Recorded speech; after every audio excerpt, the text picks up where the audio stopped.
Hello hi नमस्कार, मैं हूं दिव्या चतुर्वेदी और आप देख रहे हैं दी बोनस का खास शो शक्ति की समृद्धि। ये जो शो है हमारा बहुत खास है उन महिलाओं के लिए जो कुछ हटकर करना चाहती हैं। बचत के हिसाब से देखा जाए, इन्वेस्टमेंट के हिसाब से देखा जाए, घर चलाने के हिसाब से देखा जाए या फिर अपने पर्सनल फाइनेंसेस के हिसाब से देखा जाए। हर बार हम एक नया टॉपिक लेकर आते हैं। आज का टॉपिक भी बहुत खास है। देखिए, घर चलाने वाली महिलाएं सिर्फ गृहिणी नहीं बल्कि असली वित्त मंत्री भी होती हैं, फाइनेंस मिनिस्टर। हर महीने घर खर्च के लिए जो रकम मिलती है उसका सही इस्तेमाल और बचत ही परिवार की असली ताकत है। आज हम सीखेंगे बजटिंग और निवेश के वो राज जो गृहिणी को आर्थिक रूप से आत्मनिर्भर यानी कि सेल्फ डिपेंडेंट बना सकते हैं। तो आज के शो में क्या कुछ खास है, सबसे पहले आपको ये बता देते हैं किन किन मुद्दों पर चर्चा होगी। देखिए ऑन द शो क्या क्या है ये आपके लिए जानना जरूरी है। सबसे पहले होगी बात मनी मैनेजमेंट के आसान हैक्स पर। कौन से वो हैक्स हैं जिनसे आसानी से आप अपना जो पैसा है वो अच्छी तरीके से मैनेज कर सकते हैं। इसके अलावा बात होगी घर खर्च और बजट की रणनीति क्या होनी चाहिए, किस तरीके से पहले आपको बजट बनाना चाहिए, अपने खर्चे डिवाइड करने चाहिए, बचत को कहाँ रखें सुरक्षित, बचत जो है कहाँ सेफ तरीके से आप रख सकते हैं ताकि इमरजेंसी में काम आए। इसके अलावा छोटे छोटे निवेश के विकल्प क्या हैं। देखिए, बहुत बड़ी चीज़ आपको नहीं करनी है लेकिन छोटे छोटे तरीके हैं जिससे आप बेहतर तरीके से निवेश कर सकते हैं और एक अच्छी रकम जो है जुटा सकते हैं। इसके अलावा लॉन्ग टर्म फाइनेंशियल प्लानिंग कैसे करें, लंबे समय के लिए किस तरीके से आप अच्छी फाइनेंशियल प्लानिंग कर सकते हैं। साथ ही महिला सशक्तिकरण और आर्थिक स्वतंत्रता किस तरीके से प्राप्त हो, इस पर भी आज बातचीत होगी। लेकिन चर्चा में आगे बढ़े उससे पहले जानते हैं आगरा की रीना वर्मा की कहानी, जिसने सीमित खर्चे में भी बड़ी बचत की है। आगरा की रीना वर्मा एक गृहिणी है। उन्हें हर महीने घर खर्च के लिए 25,000 रुपए मिलते हैं। पहले ये रकम महीने के अंत तक खत्म हो जाती थी। फिर उन्होंने बजटिंग शुरू की, जरूरी खर्च, गैर जरूरी खर्च और बचत को अलग किया। महीने के 3,000 रुपए उन्होंने रिकरिंग डिपॉजिट में डालना शुरू कर दिया। बाद में म्यूचुअल फंड SIP शुरू कर दी। रीना ने 5 साल में 4 लाख से ज्यादा की रकम को जोड़ लिया। रीना की तरह ही महिलाएं सीमित रकम से भी समझदारी और अनुशासन से परिवार की वित्तीय ताकत बन सकती हैं। देखिए कितनी समझदारी के साथ रीना ने जो है कम पैसों में भी अच्छी बचत करना सीख लिया। इनफैक्ट अपनी बचत करनी शुरू भी कर दी। चलिए आज की चर्चा शुरू करते हैं। रीना की तरह किस तरीके से आप भी इंडिपेंडेंट हो सकती हैं, सेल्फ डिपेंडेंट हो सकती हैं, बचत के अच्छे अच्छे तरीके सीख सकती हैं, उस पर चर्चा होगी। और इस चर्चा के लिए हमारे साथ प्लांट ब्रिज कंसल्टेंसी की फाउंडर ख्याति माशरू वसानी जुड़ रही हैं, जो महिलाओं की वित्तीय स्वतंत्रता और स्मार्ट निवेश की बड़ी समर्थक रही हैं। आज वो बताएंगी कि गृहिणियां सीमित रकम से भी बचत और निवेश किस तरीके से शुरू कर सकती हैं। मैम बहुत बहुत स्वागत है आपका। नमस्ते, थैंक यू सो मच।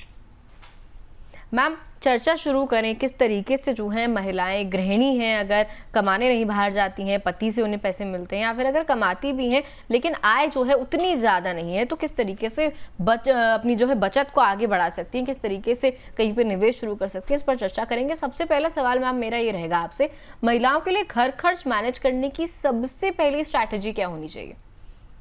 तो महिलाओं के लिए सबसे पहले घर खर्च की स्ट्रैटेजी होनी चाहिए कि बजटिंग बहुत ज्यादा जरूरी है एंड महिलाएं बहुत अच्छे से ये काम कर लेती है।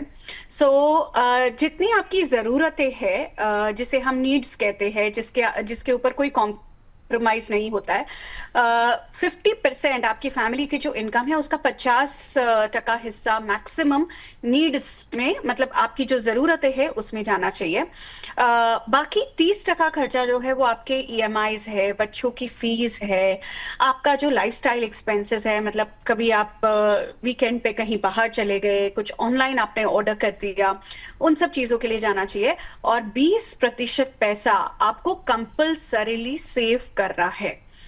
इस फ्रेमवर्क को आप यूज कर सकते हैं और उस फ्रेमवर्क के बाद आप अपनी डिटेल्ड बजट बना सकते हैं।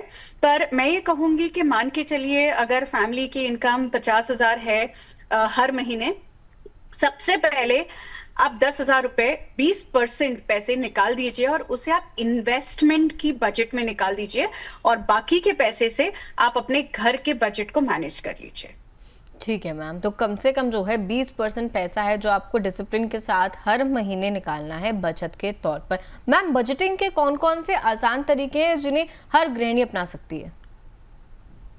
सो बेसिकली हम इसे बकेट बजटिंग कहते हैं। जो मैंने आपसे बताया, जब मैंने आपसे जस्ट अभी कहा, बकेट बजटिंग एक बहुत ही आसान तरीका है। पहले जमाने में इसे एनवेलप बजटिंग भी कहते थे। अगर आप हमारी दादियों को देखेंगे, हमारी मम्मियों को देखेंगे, तो वो क्या करते थे, हर खर्चे के लिए उनके अलग अलग एनवेलप होते थे कि ये घर खर्च के लिए है, ये इस बिल के लिए है, ये उस बिल के लिए है, ये स्कूल फीस के लिए है, ये जो त्योहार आते हैं है उसके लिए है। सो बेसिकली वो एनवेलप सिस्टम फॉलो करते थे। सो जैसे ही पैसा आता था, जैसे पापा आके मम्मी के हाथ में देते थे, तो वो एनवेलप सिस्टम में थोड़े थोड़े पैसे हर एनवेलप में डिस्ट्रीब्यूट कर दिया करते थे, और बाकी के जो पैसे बचते थे वो एक्चुअली कहीं ना कहीं वो घर में ही सेव करते थे, एक तिजोरी में या एक बटुए में डाल के वो रख देते थे। बट वही मॉडर्न तरीके से अभी हम कर सकते हैं, बिकॉज अभी हम डिजिटल वर्ल्ड में रहते हैं, बैंक अकाउंट्स है, अभी हम सारे ईएमआईज वगैरह, आपके सारे खर्च गूगल पे से ज्यादा जाते हैं, क्रेडिट कार्ड से ज्यादा जाते हैं। तो उसी तरीके से हम सिस्टम फॉलो कर सकते हैं। जैसे पहले एनवेलप सिस्टम हुआ करता था, उसी को फॉलो कीजिए, बट थोड़ा सा डिजिटल वे में। थोड़ा सा डिजिटल में। और मैम, जो महिलाएं जो हैं थोड़ी कम पढ़ी लिखी हैं, उतना एक्सपोजर नहीं है, उन्हें किस तरीके के जो है हैक्स अपनाने चाहिए? जो अगर उनको मतलब जो कम पढ़े लिखे हैं उनके लिए एनवेलप सिस्टम बेस्ट है। उनको जो कैश आता है 4 या 5 अलग अलग एनवेलप बना दीजिए।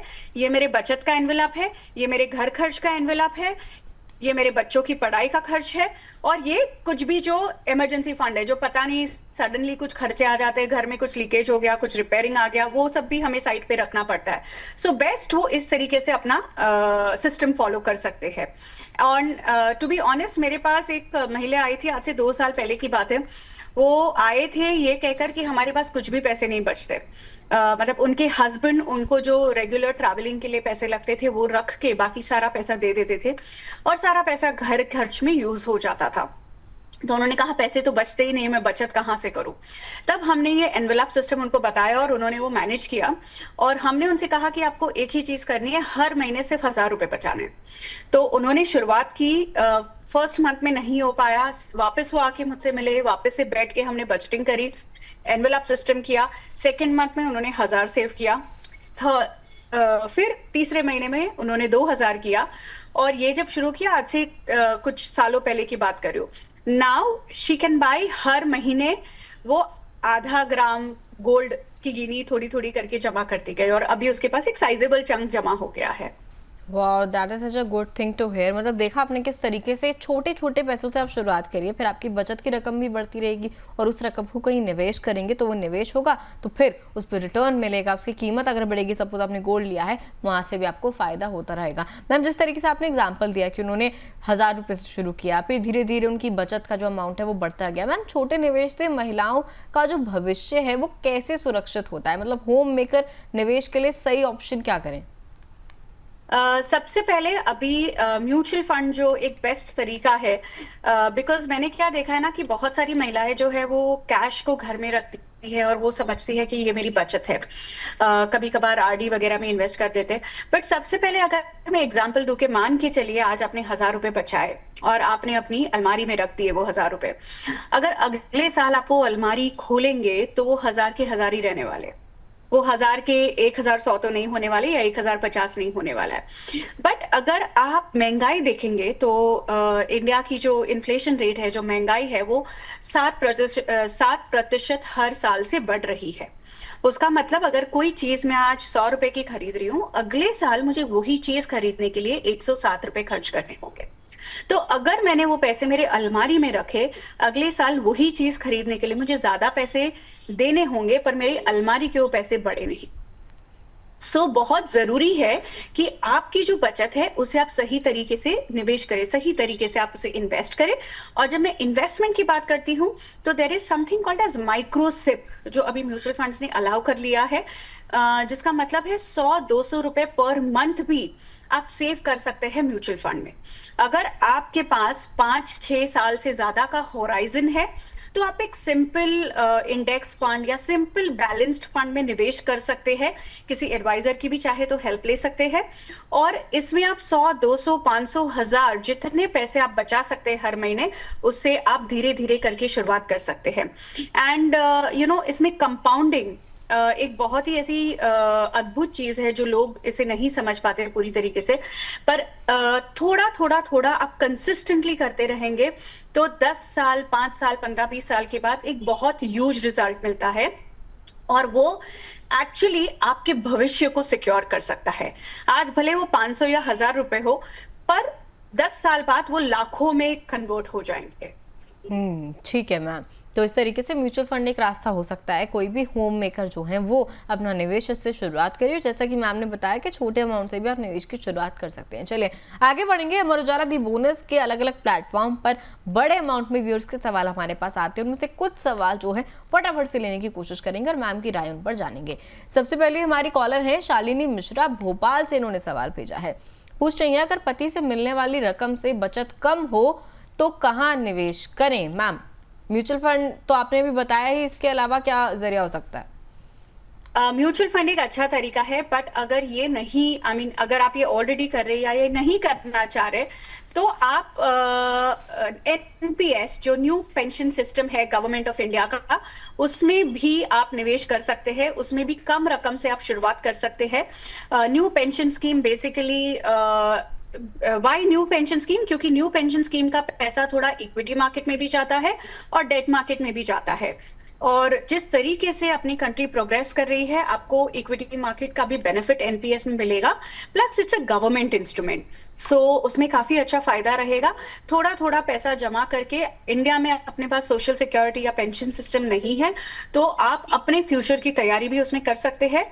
एंड 60 इयर्स के बाद उसमें से आप एक रेगुलर पेंशन भी अर्न कर सकते हैं, और उसमें से काफी पैसा टैक्स फ्री भी होता है, और कुछ पैसों पे आपको टैक्स लगता है जिसे आप पेंशन में कन्वर्ट कर सकते हैं। ठीक है मैम। इसके अलावा एक हमारी कॉलर है सविता गर्ग, मेरठ से। सवाल है इनका, सोने के भाव रिकॉर्ड ऊंचाई पर हैं, क्या सोने में बचत करना सही रहेगा? मैम गोल्ड को आप कैसे देख रही हैं, बचत के लिहाज से कैसा ऑप्शन है? वैसे तो हमेशा से इंडियन हाउस होल्ड्स में पाया जाता है।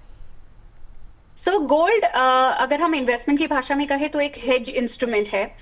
उसका मतलब जब भी पूरे देश में या ग्लोबल वर्ल्ड में जब चीजें ठीक नहीं चलती है, जियोपॉलिटिकल टेंशन, जब देश के बीच के वॉर्स वगैरह बढ़ जाते हैं, पेट्रोल, क्रूड ऑयल के प्राइसेस बढ़ जाते हैं, ये टाइम पे सबसे ज्यादा इंपॉर्टेंट होता है आपका कमोडिटीज, यानी कि आपका सोना और चांदी। तो जब कुछ भी नहीं चलेगा, जब मार्केट, जब आपका इंटरेस्ट रेट ऊपर नीचे हो जाता है, तभी गोल्ड और सिल्वर ऐसी चीज है जो ऊपर जाएगी। तो इसे हम हमेशा हेज इंस्ट्रूमेंट कहते हैं, और हम हमेशा कहते हैं आपका पोर्टफोलियो चाहे बड़ा हो या छोटा हो, कम से कम 5 से 10% आपकी बचत का कंपल्सरीली गोल्ड और सिल्वर इन्वेस्टमेंट्स में होना ही चाहिए, बिकॉज ये इन्वर्सली काम करते हैं, मतलब ये उल्टा काम करते हैं। जब भी आपका बाजार और जब भी आपके इंटरेस्ट रेट्स अच्छे रहते हैं, तभी ये स्टेबल रहता है, बट जब भी जैसे ही कुछ प्रॉब्लम होता है, geopolitical, market related, economy related, तभी ये तुरंत से ऊपर चले जाते हैं। सो इसे हेज इंस्ट्रूमेंट कहा जाता है, और ये कंपल्सरीली आपके बचत में, आपके पोर्टफोलियो में होना ही चाहिए। ठीक है, तो 5 to 10% आप अपने पोर्टफोलियो में जो है गोल्ड एंड सिल्वर का एक्सपोजर रख सकते हैं एज पर मैम्स एडवाइस। अनु राय लखनऊ से पूछ रही हैं, मैं घर खर्च से 5000 रुपए महीने बचाती हूँ, एसआईपी करना चाहती हूँ, किस तरीके से करूँ? मैम क्या सलाह है आपकी? सो बेसिकली आप एसआईपी तो बिल्कुल कर सकते हैं, that is one of the best ways to invest into mutual, best way to invest into mutual funds, and regularly कीजिए, इरिस्पेक्टिव क्या होता है मार्केट का, क्या होता है रेट्स का, फिर भी आपको इंश्योर करना है कि आपकी एसआईपीज नहीं बदले। एंड 5000 अगर आप करना चाहते हैं तो मिनिमम आप इंश्योर कीजिए कि आप लार्ज कैप, मिड कैप और स्मॉल कैप, जो अलग अलग मार्केट कैप के फंड्स होते हैं, आपके रिस्क एपेटाइट के हिसाब से, और आप जितना समझती है म्यूचुअल फंड्स के बारे में, उसके हिसाब से इसे डिवाइड किया जाए। ठीक है मैम, चलिए तो आपने देखा कि चलिए एक एग्जांपल लेते हैं, कोई एक एग्जांपल भी लेते हैं कि मान के चलिए कि अगर एक मॉडरेट इन्वेस्टर है, यानी अपने पैसों से बहुत ज्यादा रिस्क नहीं लेना चाहते हैं, तो हम क्या कर सकते हैं, 50 to 60% पैसा उनका लार्ज कैप कंपनीज, यानी कि बड़ी कंपनी के जो म्यूचुअल फंड होते हैं, जैसे रिलायंस है, TCS है, जिसे हम लार्ज कैप फंड्स कहते हैं, उसमें ये पैसा इन्वेस्ट हो सकता है। एंड अराउंड 20-25% उनका मिड कैप में इन्वेस्ट हो सकता है, और छोटी सी रकम वो कुछ स्मॉल कैप में डाल सकते हैं जहां से उनको ग्रोथ मिले। पर मिड एंड स्मॉल कैप थोड़ा रिस्की होता है, लार्ज कैप थोड़ा स्टेबल होता है। बट यदि आप इसको 7 से 8 साल का समय दे सके तो आप काफी अच्छा रिटर्न इस एलोकेशन से जनरेट कर सकते हैं। ठीक है मैम, आगे बढ़ते हैं। जिस तरीके से हमने सवाल लिए अपने दर्शकों के, ऐसे ही आप लोग भी हमें और सवाल भेज सकते हैं। क्या तरीका है ये आपको बता देते हैं, बहुत आसान है। यूट्यूब पर आप कमेंट सेक्शन में अपने सवाल भेज सकते हैं, साथ ही व्हाट्सएप नंबर जो है दी बोनस का 9354027995, ये नंबर आपके लिए 24 घंटे खुला रहता है। शक्ति लिखकर अपना सवाल लिख दीजिए और हमें भेज दीजिए, ताकि अगले शो के लिए हमें आपके सवाल मिल जाए और आपको सीधा एक्सपर्ट्स की राय अपने सवाल पर मिल सके। चलिए अब चलते हैं अपनी सहयोगी स्नेहलता शुक्ला के पास, जो महिलाओं से जुड़े काफी रोचक आंकड़े लेकर आई हैं। बिल्कुल दिव्या, आइए जल्दी से समझते हैं कि छोटी SIP का बड़ा कमाल क्या है।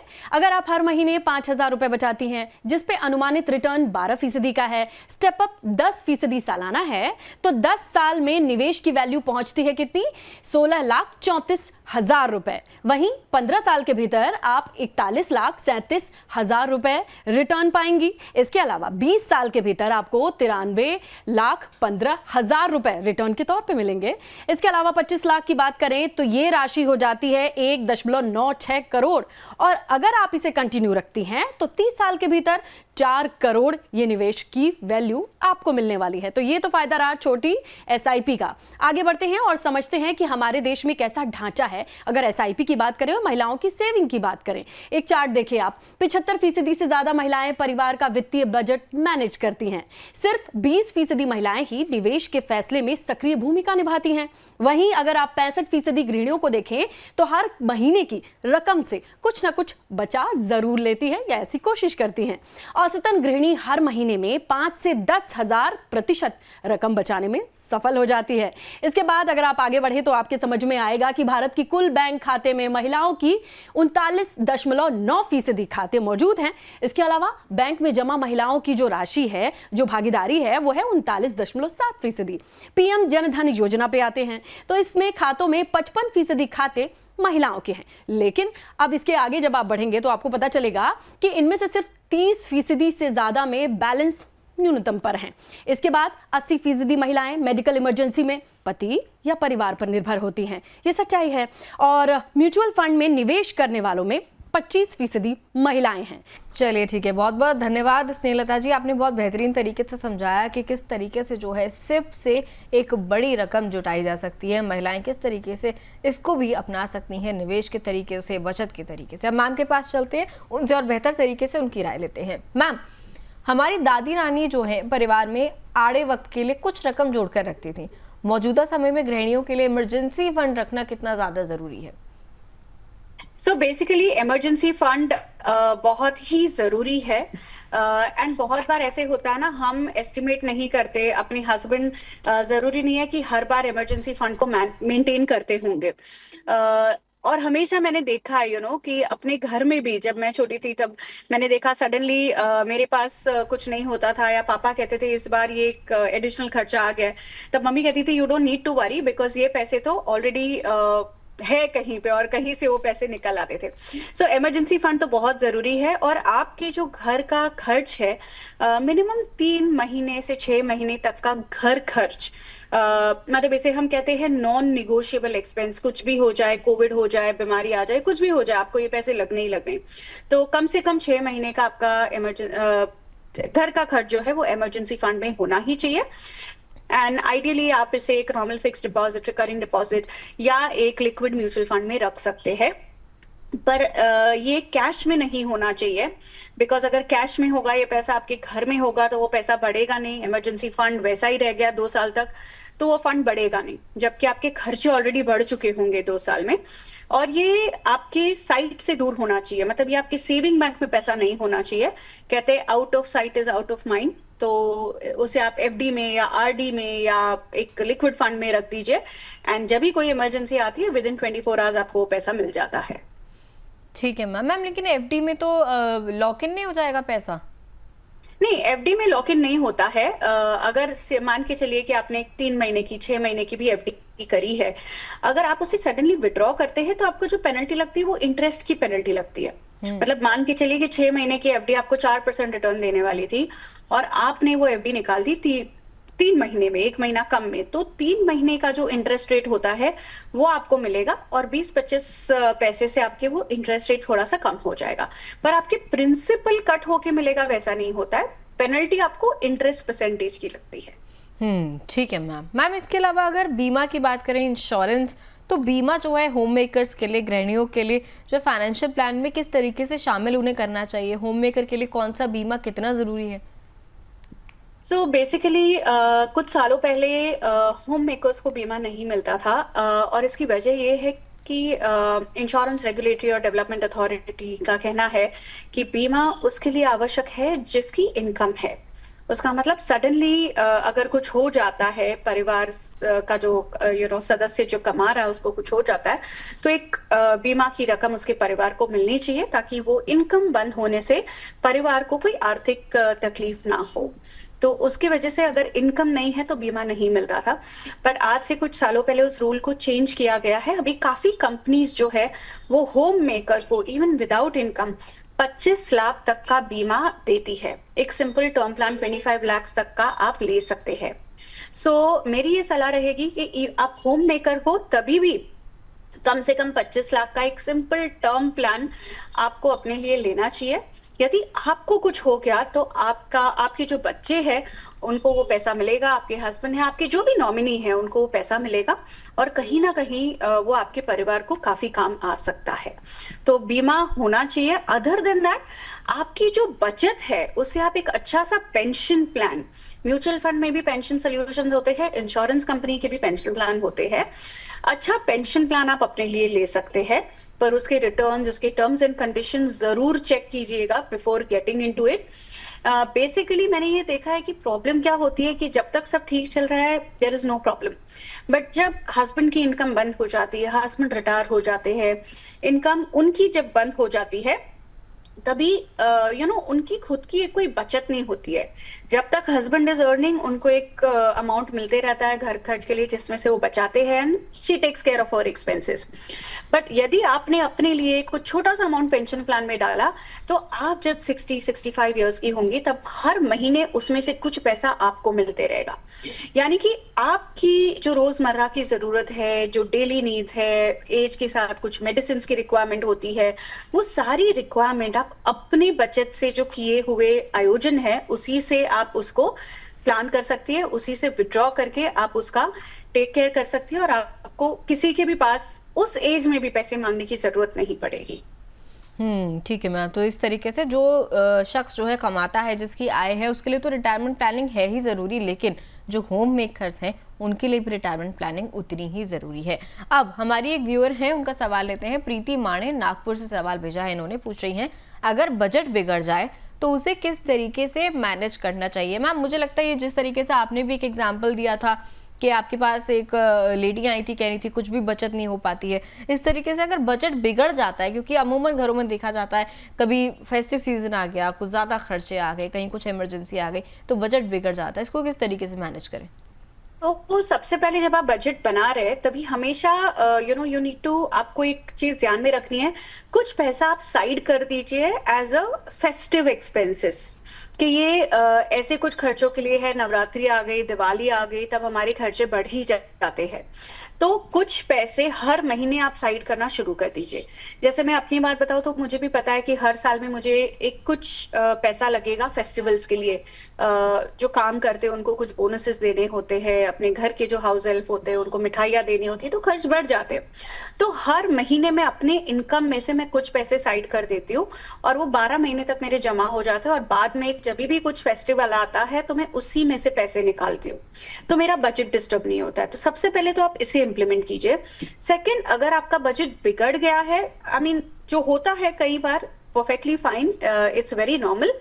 बट सेकेंड मंथ से इट इज इम्पॉर्टेंट कि फिर आप ये देखें कि कहाँ कहाँ पे अभी मैं 1-2 महीने के लिए मेरे बजट में से चीजें चेंज कर सकती हूँ, कहाँ कहाँ पे मैं चीजें बचा सकती हूँ, ताकि जो बजट बिगड़ा है या जो थोड़ा लायबिलिटी हो गया है, जो क्रेडिट कार्ड का थोड़ा बिल बढ़ गया है, या कहीं से भी कुछ पैसे देने लेने ज्यादा हो गए, तो पहले मैं उसको पूरा करूं और बाद में I get back to normal. तो उस तरीके से अगर बजट बिगड़ गया तो आप उसे थोड़ा ठीक कर सकते हैं। ठीक है मैम। इसके अलावा अहमदाबाद से भी सवाल आया है, ममता दवे ने हमें सवाल भेजा है, पूछ रही है क्या गृहिणियों को डिजिटल गोल्ड लेना चाहिए। मैम इस पर आपकी क्या सलाह है, क्योंकि अक्सर घरों में देखा जाता है स्त्री धन के तौर पे ले लीजिए, या फिर हस्बैंड्स गिफ्ट करते हैं, या फिर खुद भी महिलाएं लेती हैं तो फिजिकल गोल्ड लेना प्रेफर करती हैं, क्योंकि कभी अगर पहनने का मन है तो पहन भी लिया, बाकी इमरजेंसी के लिए रखा है। लेकिन डिजिटल गोल्ड पर आपकी क्या राय है?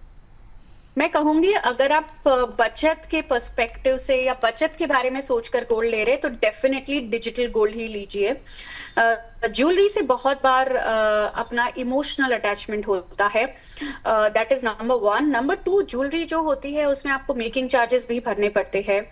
जब भी ज्वेलरी वापस देंगे आप, तो आपको मेकिंग चार्जेस नहीं मिलने वाले हैं। प्लस वो 22 कैरेट या 18 कैरेट का होगा, आप जो लेंगी उसके हिसाब से।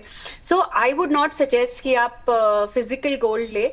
आप जो ज्वेलरी यूज करना चाहेंगे, पहनना चाहेंगे, वो भले आप ठीक है ज्वेलरी फॉर्म में ले ले, दैट इज ओके, बट वो इन्वेस्टमेंट कंसिडर नहीं किया जाता पर्सनल फाइनेंस में।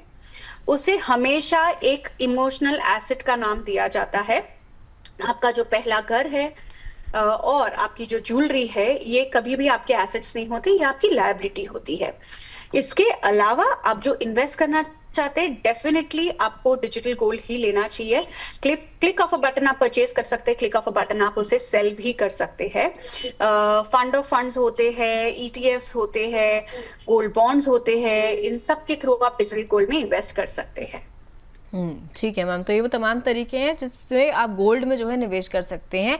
फिजिकल ज्वेलरी लेना ठीक है, लेकिन उसमें आपको जब मेकिंग चार्ज लगेगा, उसके बाद GST लगेगा, उसके बाद जो है कैरेट का डिफरेंस आ जाता है। इसलिए अगर आप इन्वेस्टमेंट के तौर पर देख रहे हैं तो ये वो तमाम तरीके हैं गोल्ड में निवेश करने के। साथ ही अलीगढ़ से सवाल आया है संध्या रानी का, इनका सवाल भी बहुत अच्छा है, पूछ रहे हैं क्या पोस्ट ऑफिस स्कीम्स गृहिणियों के लिए सही हैं? Post office schemes decent investment है, आपको रिटर्न भी 7.5-8% के आसपास मिल जाता है। डिसेंट इन्वेस्टमेंट्स है, बट मैं कहूंगी कि अभी आपके पास बहुत सारे दूसरे ऑप्शंस है इन्वेस्ट करने के लिए।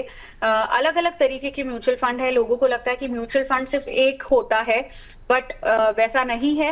म्यूचुअल फंड बेसिकली इक्विटी में होता है, डेट में होता है, कमोडिटीज यानी गोल्ड सिल्वर में होता है।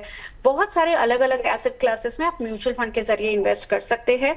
काफी मॉडर्न तरीका है, काफी डिजिटल तरीका है। So I would suggest post office is great, but आपको इन तरीकों को भी एक्सप्लोर करना चाहिए। बिकॉज एक चीज जो आपको ध्यान में रखनी है, कुछ देर पहले मैंने कहा इन्फ्लेशन, महंगाई हर साल 7-8% से बढ़ रही है अपने देश में। आप कुछ भी इन्वेस्ट करेंगे तो ये मान के चलिए कि आपको लॉन्ग टर्म के लिए करना है, और ऐसे भी आपके कुछ इन्वेस्टमेंट्स होने चाहिए जो आपको इन्फ्लेशन यानी जिस दर से महंगाई बढ़ रही है उससे ज्यादा परसेंटेज रिटर्न दे। यानी अगर 7% इन्फ्लेशन है तो you have to invest into something जो आपको 10, 12, 13% रिटर्न दे, ताकि आपका पैसा कंपाउंड करे, ताकि आपका पैसा अच्छे से ग्रो करे। ठीक है मैम, वैसे महिलाओं के लिए सबसे आसान, सबसे इजी जो है निवेश की शुरुआत कहाँ से हो सकती है? एक सिंपल, अगर आप एक हैबिट पहले डालना चाहिए तो आई would suggest you start with RD। But RD आपको उतना ग्रेट रिटर्न नहीं देगा, इट विल जस्ट इन्फ्लेशन जितना ही आपको रिटर्न देगा। आई वुड सजेस्ट अगर आप कंफर्टेबल है तो start with a micro SIP, small SIP into mutual funds. जब आप खुद देखेंगे किस तरीके से ये रिटर्न धीरे धीरे करके बढ़ते हैं, आई एम श्योर आप खुद अपना बजट इतना इफेक्टिवली मैनेज करेंगे कि आप मैक्सिमम कितनी बचत कर सकते हो और कितना इन्वेस्ट कर सकते हैं। सो म्यूचुअल फंड बहुत ही आसान है अभी। क्लिक ऑफ अ बटन आपके बैंक में भी वो आपको असिस्ट कर देंगे, और आप एक सिंपल माइक्रो सिप छोटे अमाउंट की शुरू करके देख सकते हैं। ठीक है मैम, तो म्यूचुअल फंड एक तरीका हो गया, गोल्ड सिल्वर का एलोकेशन मैम ने बताया था। मैम इसके अलावा अगर मैं एक समअप में पूछूं तो महिलाओं के लिए जो है कैसे डाइवर्सिफिकेशन हो सकता है, वो जहां भी निवेश कर रही हैं उसमें? सो बेसिकली डाइवर्सिफिकेशन, एक तो मैंने जैसे बताया mutual fund, gold and silver यानी कि आपकी कमोडिटीज हो गई। उसके अलावा डेट इन्वेस्टमेंट भी जरूरी है। बेसिकली इक्विटी इन्वेस्टमेंट्स आपको ग्रोथ देंगे, गोल्ड और सिल्वर आपको सेफ्टी देंगे, बट स्टेबिलिटी आपको डेट इन्वेस्टमेंट से आती है। डेट मतलब फिक्स्ड रिटर्न इन्वेस्टमेंट। तो उस तरीके से मैं देखूं तो पीपीएफ एक बहुत अच्छा इन्वेस्टमेंट हो सकता है from a debt perspective, because वो आपके फ्यूचर के लिए पैसे एक्यूमुलेट आप कर सकते हैं, प्लस उसकी जो मैच्योरिटी है वो कंप्लीटली टैक्स फ्री है, और उसमें भी कोई मिनिमम रकम नहीं है, कोई कमिटमेंट नहीं है। मैक्सिमम 1.5 लाख रुपया साल का है, पर मिनिमम इज 500 रुपीज। तो आप हर महीने जितना थोड़ा थोड़ा बचा रहे हैं, आप पीपीएफ अकाउंट में भी अपना अक्यूमुलेट कर सकते हैं। और वो अच्छी बात यह है कि वो 15 साल तक लॉक इन रहता है, मतलब कोई भी इमरजेंसी आई आप निकाल नहीं सकते। और कुछ इन्वेस्टमेंट्स लॉक इन वाले भी होने चाहिए ताकि आपके पैसों को वक्त मिले बढ़ने का। ठीक है मैम। मैम लास्टली इतनी चर्चा हुई आपसे, बहुत कुछ हमें समझने को सीखने को मिला। लास्ट एक मैम आपकी टिप क्या रहेगी सभी महिलाओं के लिए, किस तरीके से वो अपने बचत की शुरुआत करें और निवेश की? सो वन इज, सबसे पहले मैं कहूंगी बहुत सारी ऐसी महिलाएं हैं भारत में जो ये सोचती है कि when it comes to investment, जब बचत की बात आती है, फाइनेंस की बात आती है, ये हमारा सब्जेक्ट नहीं है, ये हमारा टॉपिक नहीं है और हम ये नहीं कर सकते। तो सबसे पहले तो ये मिथ है। इन्वेस्टिंग जितना मैंने, मतलब 17 साल से मैं ये काम कर रही हूँ और मैं बहुत सारी महिलाओं के साथ काम कर चुकी हूँ, महिलाएं इस मामले में they are much better than men. क्योंकि सबसे पहले जब हम बजट की बात करें तो महिलाएं बेटर मैनेज कर सकती है as compare to men. Secondly, महिलाएं लॉन्ग टर्म देख सकती है। जब मैं आपसे 10, 15, 20 साल की बात करूं तो आपको वो विजन इजीली आएगा। फॉर अ मेन वो थोड़ा सा मुश्किल हो जाता है। एंड मोर इम्पोर्टेंटली, महिलाओं में पेशेंस लेवल ज्यादा होते हैं एज कम्पेयर टू मेन। तो ये तीनों चीजों की वजह से महिलाएं बेटर इन्वेस्टर बन सकती है। तो सबसे पहले तो मिथ को निकाल दीजिए कि when it comes to finance मुझे समझ में नहीं आता है। सिंपल चीजों से शुरुआत कीजिए, अंडरस्टैंड कीजिए कि आपकी फैमिली के फाइनेंशियल गोल्स क्या है, किन चीजों के लिए आपकी फैमिली को फ्यूचर में पैसों की जरूरत पड़ सकती है। जैसे आपके बच्चों का एजुकेशन हो गया, आपके बच्चों का मैरिज, यदि आपको घर लेना है, घर अपग्रेड करना है, कुछ रेनोवेशन करवाना है, जो भी फाइनेंशियल गोल्स है पहले आप उसको समझिए परिवार के साथ बैठ के, और वो गोल्स के हिसाब से आपको धीरे धीरे हर गोल के लिए थोड़े इन्वेस्टमेंट शुरू करने चाहिए, पर आपके रिस्क एपेटाइट के हिसाब से। Simple things for you to enter. आपके जो अर्निंग मेंबर है घर के, उनका टर्म प्लान होना बहुत जरूरी है। मेडिकल इंश्योरेंस, आपकी फैमिली का मेडिकल इंश्योरेंस बहुत जरूरी है। सडनली कुछ हो गया, इमरजेंसी आ गई, तो आपकी सारी बचत एक हॉस्पिटल बिल लेकर जा सकता है। तो एक मेडिकल इंश्योरेंस होना बहुत जरूरी है। इनफैक्ट अगर मेडिकल नहीं है तो आयुष्मान भारत एक बहुत ही अच्छी स्कीम है गवर्नमेंट ऑफ इंडिया की। आप अपने बैंक में जाके या ऑनलाइन जाके आप अपनी एलिजिबिलिटी चेक करके आप उसके लिए एनरोल कर सकते हैं। एट द सेम टाइम कुछ एक और प्लान है गवर्नमेंट ऑफ इंडिया का, जिसमें कुछ पैसे भर के फ्री एक्सीडेंटल इंश्योरेंस कवर भी मिलता है। बहुत कम रकम है, कुछ साल का 100 रुपया या ऐसी छोटी सी कुछ रकम आपको भरनी है। तो उन चीजों का भी आप बेनिफिट ले सकते हैं। आपके जो अर्निंग मेंबर है उनका टर्म प्लान होना बहुत जरूरी है, मेडिकल इंश्योरेंस होना जरूरी है। उसके बाद आप अपने गोल्स के हिसाब से थोड़ी बचत हर अलग अलग इंस्ट्रूमेंट्स में कर सकते हैं। पर याद रहे, ये सारा कुछ आपके परिवार के रिस्क एपेटाइट के हिसाब से होना चाहिए। मतलब ऐसा जरूरी नहीं है कि आपके फैमिली में कोई और है जिनकी इनकम ज्यादा है, वो जो कर रहे हैं वही आप करें, या वाइस वर्सा, जिनकी इनकम कम है, मान के चलिए वो एक स्पेसिफिक इन्वेस्टमेंट कर रहे हैं, या वो कहीं पे एक अच्छी कोई लैंड ले रहे हो और आप जाके वही ले ले, नॉट नेसेसरी। फाइनेंस एक बहुत ही पर्सनल चीज है और इसे जरूरी है कि आप उसे पर्सनल तरीके से, अपनी फैमिली के तरीके से देखें। एंड मोर इम्पोर्टेंटली, आपके हस्बैंड भी अगर कहीं पे इन्वेस्ट करते हैं तो आपको ये जानना बहुत जरूरी है कि वो क्या क्या इन्वेस्टमेंट्स है और आपको पता होना चाहिए। कोविड के टाइम पे हमारे पास ऐसे बहुत केसेस आए थे जब महिलाओं को पता ही नहीं था कि उनके हस्बैंड क्या कर रहे हैं, और सडनली इमरजेंसी आ गई थी, उन्हें नहीं पता था मेडिकल इंश्योरेंस है कि नहीं, डॉक्यूमेंट्स कहाँ पर रखे हैं, कौन से इन्वेस्टमेंट्स है। सो इट इज इम्पोर्टेंट कि आप इन मैटर्स में इंटरेस्ट लें, और अगर आपने इंटरेस्ट लेना शुरू किया तो ट्रस्ट मी, आप सब कुछ कर सकते हैं। There is nothing which a women can not do.